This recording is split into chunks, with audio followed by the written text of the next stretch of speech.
Hello everyone. So we'll start our today's topic, that is features of bookkeeping.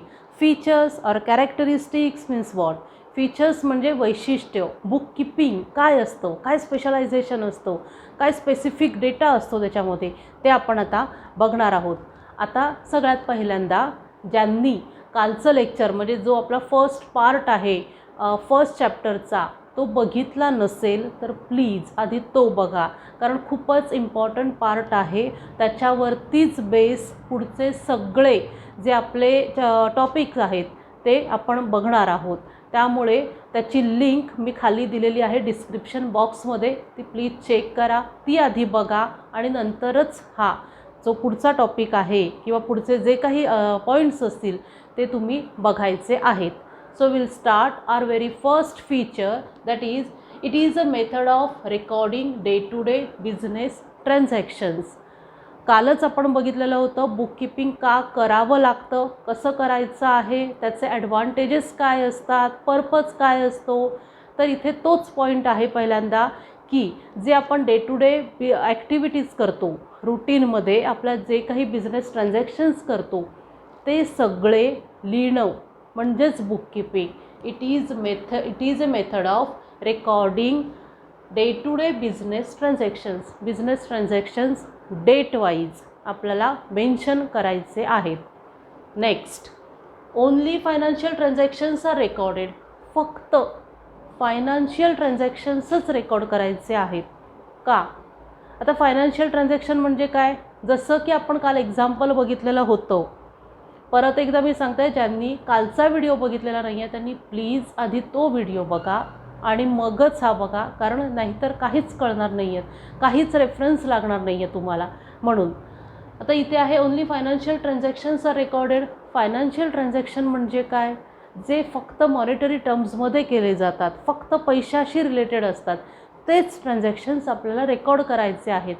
कालच्या एक्झाम्पलमध्ये आपण बघितलेलं होतं 20,500चे आपण बुक्स परचेस केलेले. ॲक्च्युअल कॉस्ट किती होती त्या बुक्सची? ओन्ली 20,000. 20,000च आपण दिलेले होते, म्हणून 20,000चीच आपण नोंद त्या आपल्या बुककीपिंगमध्ये केलेली होती.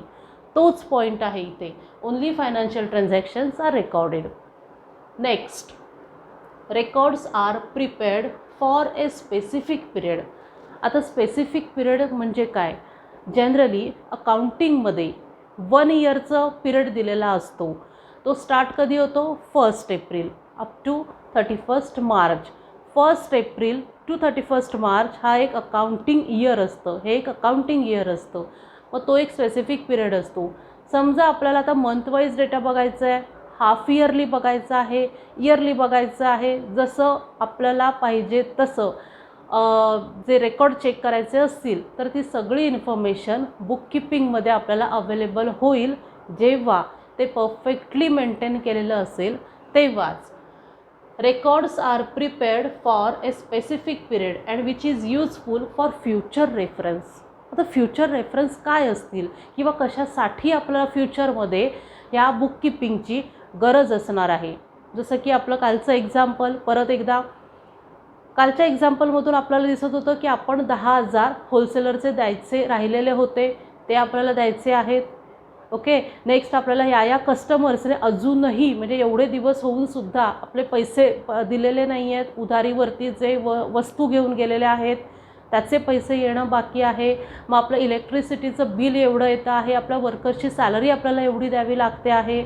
मग आपल्याला कुठे त्याच्यामध्ये चेंजेस करता येतील का, हे सगळं म्हणजे ह्या फ्युचर रेफरन्ससाठी. किंवा आणखीन काही डिसिजन्स घ्यायचे असतील आपल्याला बिझनेस रिलेटेड, म्हणजेच आपला बिझनेस एक्सपांड करायचा आहे का, बिझनेसची स्ट्रीम म्हणजे लाईन चेंज करायची आहे का, ओके, किंवा एखादे नवीन वर्कर्स आपल्याला तिथे अपॉइंट करायचे आहेत का, एम्प्लॉईज आपल्याला ठेवायचे आहेत का आपल्या कामासाठी. हे सगळे डिसिजन्स घेण्यासाठी आपल्याकडे आपल्या बिझनेसची प्रॉपर इन्फॉर्मेशन लागते आणि ती कुठे मिळते? बुककीपिंगमध्ये. म्हणजेच एका स्पेसिफिक पिरियडचं आपण जे बुककीपिंग करणार आहोत त्याचा यूज आपल्याला फ्युचर रेफरन्ससाठी होणार आहे. Next, records of transactions based on rules and regulations. काल मी सांगितलं तसं की रेकॉर्डिंग जे आहे, बुक किपिंगचं जे मेंटेनिंग जे आपल्याला मेंटेन जे आपण करणार आहोत ते कसंही करून चालणार नाही आहे. काही रूल्स असतात, रेग्युलेशन्स असतात, फॉर्म्युलेज असतात, ते यूज करून आणि तसंच प्रॉपर वेजने आपल्याला रेकॉर्ड मेंटेन करायचे आहेत. Next, it is an art of recording business transactions scientifically. Okay, आता it is an art. Why art? Because it is a skill. Record कसेही लिहून चालत नाहीत, ते एका स्पेसिफिक मॅनरमध्येच लिहावे लागतात, म्हणून त्याला स्किल रिक्वायर्ड असतं. ओके, अकाउंटिंग करण्यासाठी किंवा ते बुक किपिंग करण्यासाठी. Next, it is scientifically. ना scientifically means what? Scientifically same rules and regulations असतात. जसे सायन्समध्ये रूल्स अँड रेग्युलेशन्स फॉर्म्युलेज असतात तेच फॉलो करावे लागतात, त्याप्रमाणे इथे अकाउंटिंगमध्ये किंवा बुक किपिंगमध्ये सुद्धा रूल्स रेग्युलेशन्स काही फॉर्म्युलेज असतात, ते आपण यूज करून किंवा ते फॉलो करूनच बुक किपिंग करावं लागतं. तरच ते एक ॲक्युरेट वेजने किंवा आपल्याला प्रॉपर त्याचं पिक्चर आपल्या समोर येईल, जर हे सगळे रूल्स आपण फॉलो केले तर. So this is all about features of book keeping.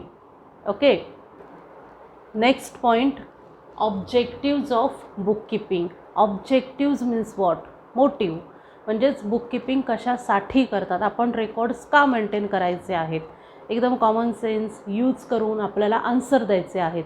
Business start केलेला आहे, बिझनेसमध्ये रोजच्या रोज व्यवहार होत आहेत, आपला काहीही लक्षात राहणार नाही आहे काय आपण व्यवहार केलेले आहेत, ते सगळे प्रॉपर रेकॉर्ड्स आपल्याला करायचे आहेत बुक किपिंगमध्ये. तेच आपण आता बघणार आहोत. To keep complete and accurate record. Book keeping कशासाठी करतात? To keep complete and accurate record. Complete पूर्ण इन्फॉर्मेशन हवी. आज एक लिहिलं आहे किंवा आज 10 ट्रान्झॅक्शन्स झाले, त्याच्यातले 4च लिहिले, बाकीचे लिहिलेच नाही आहेत किंवा विसरलो, असं चालणार नाही आहे. पूर्णपणे माहिती त्याच्यामध्ये मेन्शन करायची आहे. ॲक्युरेट मीन्स परफेक्टच माहिती लिहायची आहे त्याच्यामध्ये, तरच आपल्याला क्लिअर पिक्चर दिसणार आहे आपल्या बिझनेसचं. Next, records should be date wise and account wise. जे रेकॉर्ड्स आपण लिहिणार आहोत, करणार आहोत, ते कसे असले पाहिजेत? Date wise. ज्या दिवशी जे ट्रान्झॅक्शन्स होणार आहेत त्याच दिवशी ते लिहायचे आहेत. Account wise means what? म्हणजे प्रत्येकाचे वेगवेगळे अकाउंट्स असतात. म्हणजे आता समजा 10 कस्टमर आलेले आहेत आपल्याकडे, तर प्रत्येक कस्टमरचं वेगळं अकाउंट. नेक्स्ट, आपण समजा एखाद्या होलसेलरकडून बुक्स परचेस केलेली होती काल, तर त्याचं एक वेगळं अकाउंट. ते वेगवेगळे अकाउंट्स मेंटेन करायचे आहेत. Book keeping serves A permanent record of monetary transactions. Okay, book keeping जे आहे ते परमनंट रेकॉर्ड म्हणून प्रेझेंट करता येतं किंवा आपल्याला ठेवता येतं. परमनंट रेकॉर्ड कसलं असतं? जे आपण ट्रान्झॅक्शन्स रेकॉर्ड केलेले आहेत त्याचे. म्हणजे आता एखाद्या कस्टमरने पैसे दिलेले नाही आहेत, तर आपण त्या दिवशी त्याची एंट्री केलेली होती. एंट्री म्हणजे नोंद केलेली होती आपल्या बुक किपिंगमध्ये की एवढे बुक्स आपण त्याला सेल केलेले आहेत आणि एवढे त्याचे पैसे बाकी आहेत. म्हणजे ते परमनंट रेकॉर्ड आहे आणि तोच आपण इव्हिडन्स म्हणून प्रेझेंट करू शकतो. Evidence means proof. आपण प्रूफ त्याला दाखवू शकतो की हे बघ, हे एवढे तुझे पैसे येणं बाकी आहे. Okay, next, to know profit or loss. बिझनेसमध्ये प्रॉफिट झालेला आहे का की लॉस झालेला आहे, कशावरून कळेल? जर आपण प्रॉपरली मेंटेन केलेले असतील बिझनेस रेकॉर्ड्स तरच. To know assets and liabilities. Assets means आपली प्रॉपर्टी. आपली प्रॉपर्टी म्हणजे आता काय झालं, आपलं समजा ते बुक्स आपली प्रॉपर्टी आहे, ॲसेट आहे. लायबिलिटीज मीन्स आपल्याला किती उधारी आपल्याकडे, म्हणजे लोक किती पैसे देणं बाकी आहेत ते. परत आपल्याला होलसेलरला आणखीन आपले काही पैसे द्यायचे असतील ते. तर ही सगळी लायबिलिटी झाली आपली. तर ॲसेट्स आणि लायबिलिटीजची अमाऊंट, स्पेसिफिक अमाऊंट कुठून कळणार आहे? बुक किपिंगमधून कळणार आहे. टू नो वॉट बिझनेसमॅन ओज टू अदर्स अँड अदर्स ओज टू हिम. म्हणजेच बिझनेसमॅनला दुसऱ्यांना, म्हणजे जे त्याचे इन्व्हेस्टर्स असतील किंवा ज्यांच्याकडून त्याने गुड्स परचेस केलेले असतील किंवा आणखीन काही कुठच्या गोष्टी घेतलेल्या असतील, त्याचे पैसे किती देणं बाकी आहेत ते, आणि आपल्याला म्हणजेच बिझनेसमॅनला सुद्धा किती लोकांचे पैसे यायचे आहेत, किती कस्टमर्सने त्याला पैसे द्यायचे आहेत अजून, ते सगळं कुठून आपल्याला कळणार आहे? बुक किपिंगमधून. And last comes to know current year progress.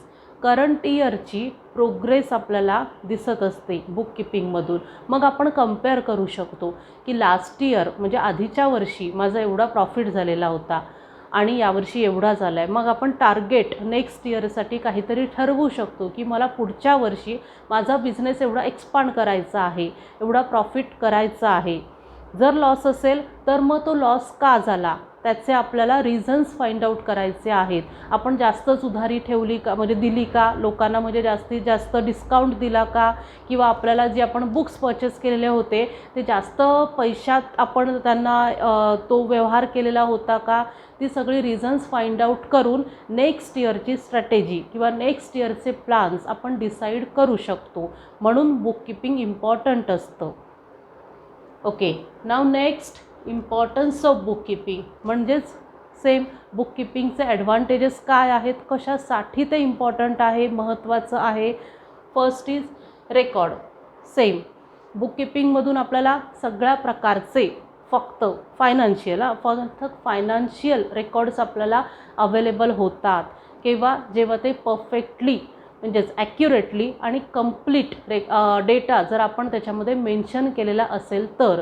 मग ते रेकॉर्ड असतील ॲसेट्स लायबिलिटीजचे, प्रॉफिट लॉसचे, किंवा आपण ज्यांना पैसे द्यायचे आहेत त्यांचे आणि ज्यांच्याकडून पैसे आहेत त्यांचे, हे सगळ्याचे रेकॉर्ड्स आपल्याला बुक किपिंगमधून दिसत असतात.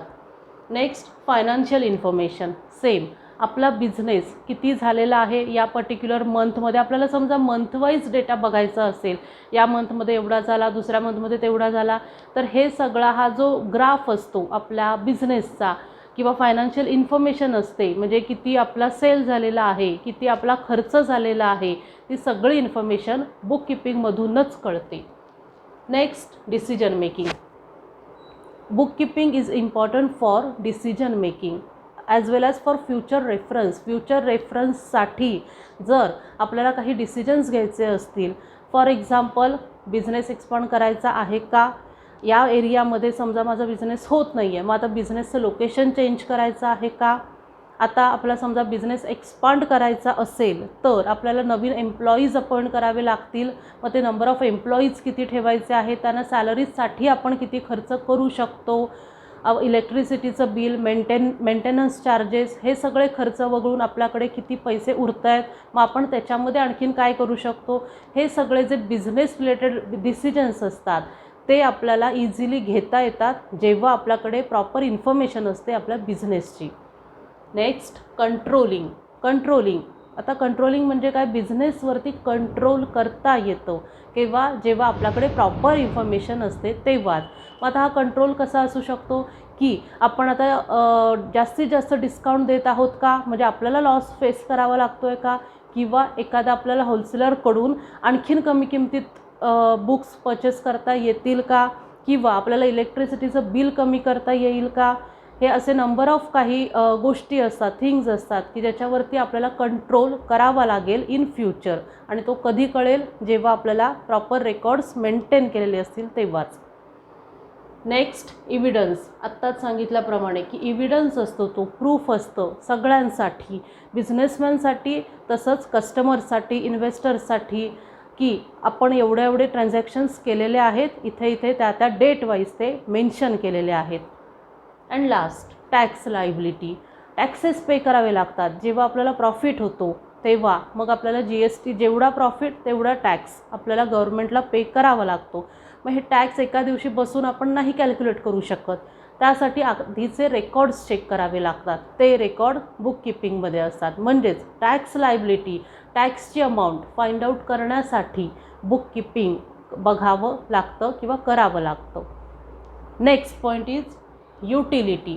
नाव utility means what. Utility means users. कोण यूज करतं किंवा कोणाकोणाला युजफुल आहे बुक किपिंग.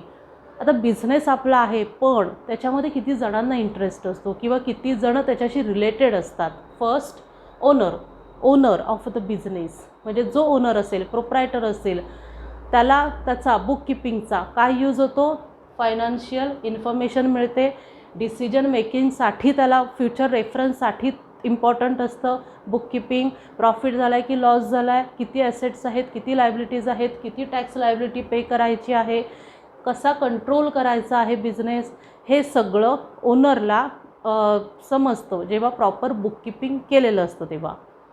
Next management. जे मॅनेजर्स असतात मोठ्या मोठ्या कंपनीजमध्ये फक्त ओनरच नसतो, मग तिथे मॅनेजर्स असतात. मॅनेजमेंटलासुद्धा डिसिजन मेकिंगसाठी बुककीपिंग इम्पॉर्टंट असतं की त्यांना मग ते डिसिजन्स घेता येतात की आता यावर्षी आपल्याला आपण असं वर्क केलेलं आहे, नेक्स्ट इयर आपल्याला ही स्ट्रॅटेजी आपल्याला फाइंड आउट करायची आहे की ज्याच्याने जास्त प्रॉफिट होईल किंवा जास्तीत जास्त सेल होईल. म्हणून मॅनेजमेंटलासुद्धा बुककीपिंग इम्पॉर्टंट असतं. Next investors. इन्व्हेस्टर्स म्हणजे काय? समजा आपण एखादा बिझनेस स्टार्ट केला आहे, पण तो स्टार्ट करण्यासाठी आपल्याकडे प्रॉपर किंवा पुरेसं भांडवल नसेल, कॅपिटल नसेल. मग वेगवेगळे इन्स्टिट्यूट असतील, सपोज आता बँक्स असतील, फ्रेंड्स असतील, फॅमिली रिलेटिव्ज असतील, ते इन्व्हेस्टर्स झाले आपले, ते आपल्या बिझनेसमध्ये स्वतःचे पैसे इन्व्हेस्ट करतात. मग इन्व्हेस्टर्स चेक करत असतात की बिझनेस प्रॉफिटेबल आहे की लॉस मेकिंग आहे. आणि हा प्रॉफिट आणि लॉस कुठे कळत असतो? बुककीपिंगमध्ये कळत असतो. जर प्रॉफिट मेकिंग असेल तरच ते जास्तीत जास्त इन्व्हेस्ट करत राहतील आपल्या बिझनेसमध्ये, कारण आपण त्यांना ते लोन रिपे करणार आहोत, पेबॅक करणार आहोत ऑन टाईम. जर लॉस मेकिंग असेल तर ते पॉसिबल नसतं आपल्यासाठी, म्हणजे ओनरसाठी बिझनेसच्या, की ऑन टाईम त्यांना ते पैसे परत देणं. म्हणून इन्व्हेस्टर्ससुद्धा इंटरेस्टेड असतात बुककीपिंगमध्ये. Next customers. कस्टमर्स बघत असतात की बिझनेस जर प्रॉफिट मेकिंग असेल तरच आपल्याला जास्तीत जास्त डिस्काउंट मिळणार आहे किंवा चांगल्या क्वालिटीचे प्रोडक्ट मिळणार आहेत. म्हणून कस्टमर ब्रँड किंवा कंपनी नेम वगैरे बघूनच प्रोडक्ट विकत घेत असतात. किंवा आपणसुद्धा कस्टमर्सला चांगल्या ऑफर्स देऊ शकतो जेव्हा चांगला प्रॉफिट झालेला असेल तेव्हा. Next government. Government is interested in bookkeeping. Y? Because he gets taxes मिळत असतात गव्हर्मेंटला. मग टॅक्सेस GST असेल, सेल्स टॅक्स असेल, इन्कम टॅक्स असेल, जेवढा प्रॉफिट जास्त, जेवढा सेल जास्त, तेवढा इन्कम जास्त गव्हर्मेंटसाठी. Next lenders. आता लेंडर्स आणि इन्व्हेस्टर्समध्ये डिफरन्स असा आहे की इन्व्हेस्टर्स म्हणजे इनिशियल जी अमाऊंट आपल्या बिझनेसमध्ये इन्व्हेस्ट करतात ते इन्व्हेस्टर्स असतात. आणि लेंडर्स म्हणजे जे आपल्याला मध्ये मध्ये काही खर्चासाठी आपण पैसे कोणाकडून घेतो ते. मग आता लेंडर्ससुद्धा चेक करत असतात की बिझनेस कसा चालू आहे. जर चांगला चालू आहे म्हणजे प्रॉफिटमध्ये असेल तरच लेंडर्स जास्तीत जास्त पैसे आपल्याला देतील, की नाहीतर मग नाही देणार. And last development. आपल्या बिझनेसची डेव्हलपमेंट पूर्णपणे बुककीपिंगवरतीच बेस असते. बुककीपिंगमुळे आपल्याला आपला फायनान्शियल रेकॉर्ड्स चेक करता येतात. प्रॉफिट झाला आहे की लॉस झाला आहे, ॲसेट्स किती, लायबिलिटीज किती, किती जणांचे पैसे येणं बाकी आहे, किती जणांचे पैसे द्यायचे आहेत, हे सगळे जे डिसिजन्स असतात ते कशावरती ठरत असतात? बुककीपिंगवरती. म्हणजेच बिझनेसची ओव्हरऑल ग्रोथ किंवा डेव्हलपमेंट बुककीपिंगमुळे करता येते. ओके. तर आज आपण हे एवढे पॉईंट्स बघितलेले आहेत. Features, that is characteristics of bookkeeping. Next objectives. Next importance. And last utility of business. परत एकदा ज्यांनी कालचं लेक्चर बघितलेलं नसेल किंवा कालचा व्हिडिओ बघितलेला नसेल त्यांनी प्लीज कालचा व्हिडिओ आधी बघा, तरच हे सगळे पॉईंट्स क्लिअरली कळतील. ओके. थँक्यू.